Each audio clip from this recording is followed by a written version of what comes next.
வேத நூல்களை படித்து சதானம் நினைவை அந்த வேத நூல்களிலேயே வைத்திருக்க வேண்டும். நீங்கள் திருவருட்பா படிக்கிறீங்க அப்படின்னா திருவருட்பாலேயே நினைவை வைத்து கொண்டு இருக்க வேண்டும். உடனே எல்லாம் புரியாது.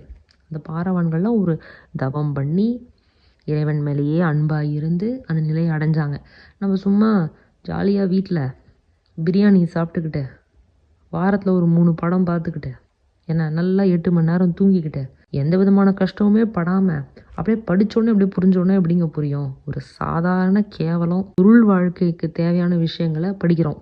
எக்கனாமிக்ஸு, சயின்ஸு, மேக்ஸு படிக்கிறோம். அதையே முழுசாக நம்மளால் புரிஞ்சுக்க முடியல.